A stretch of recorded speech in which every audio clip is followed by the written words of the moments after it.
అప్పట్లో మూవీస్కి చాలా క్రేజ్. ఒక సెలబ్రిటీ అంటే చూస్తే గుర్తుపడతారు పెద్ద ఆర్టిస్టులు. పిల్లలుగా మీరు ఎంజాయ్ చేసిన మూమెంట్స్ అంటే తెలుస్తుంటుంది కదా సార్. మా నాన్న అంటే పోస్టర్లో కనిపించే వాళ్ళు, సినిమాలో కనిపించినప్పుడు మీరు ఎంజాయ్ చేసిన మూమెంట్స్ అంటే నాన్న యాక్టింగ్ చేయడం వల్ల స్కూల్లో కానీ మెమరీస్ ఎలా ఉండేది? అదే అదే కదండి. మరి ఇప్పుడు ఆర్టిస్ట్కి ఆనందం ఎక్కడా? ఈ కష్టాలన్నీ మూసేస్తారు. జనాలు గుర్తుపట్టేది, టీవీలో సినిమాలో చూసేది, ఆ పోస్టర్లో చూసేది, జనాలు గుర్తుపట్టేది, వాళ్ళ ఫ్యాన్స్ అయ్యేది. ఎక్కడికి వెళ్ళినా ప్రపంచంలో ఎక్కడికి వెళ్ళినా, తెలుగు వాళ్ళు ఎక్కడికి వెళ్ళినా, తమిళ వాళ్ళు ఎక్కడికి వెళ్ళినా గుర్తుపట్టి ఆ ఆనందం అది డెఫినెట్గా ఆ ఆనందం నేను ఇప్పుడు పొందుతున్నాను. మీరు ఎక్కడికి వెళ్ళినా గుర్తుపట్టడం డెఫినెట్గా తెలుగువాడు, తమిళవాడు, సీరియల్స్ చూసేవాడు ఎక్కడికి వెళ్ళినా గుర్తుపడతారు.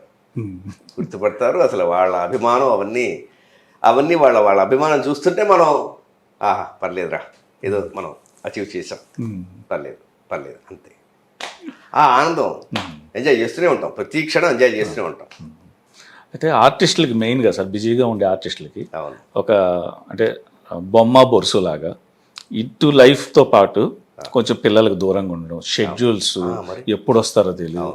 మీరు మిస్ అయింది ఏంది? మీరు యాక్టర్ అయ్యాక మీ పిల్లలు మిస్ అయింది ఉందా?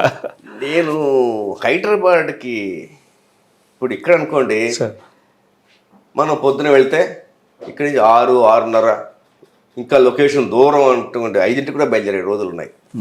దగ్గర అనుకోండి 7ంటికి బయలుదేరుతాం, మళ్ళీ 9ంటికి అయిపోతే రావడానికి 10.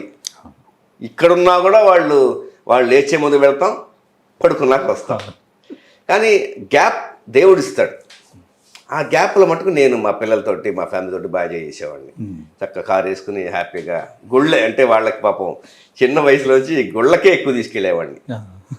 ఎందుకంటే నాకు కొంచెం దేవుడికి సరెండర్ అయ్యాను. స్పిరిచువల్గా నాకు నేను దేవుడే నమ్ముకున్నా. ఎందుకంటే ఏమీ లేని జీరోని ఒకప్పుడు హీరో చేశాడు సీరియల్స్లో. జీరో అయింది సార్. నాన్నగారు ఉన్నారు, నాన్నగారి బ్లెస్సింగ్స్ ఉన్నాయి. ఆయన పాపం అనుకోకుండా ఆయనకి ఇంకా ఎంతో యాక్ట్ చేయాలి అనే ఆశ ఉన్నా అది ఇన్కంప్లీట్గా అలాగే మిగిలిపోయింది. సో అందుకని ఆయన తప్పకుండా ఆయన బ్లెస్సింగ్స్ ఉన్నాయి కాబట్టి ఏదో దేవుడు అవకాశాలు ఇస్తున్నాడు, చేస్తున్నాను.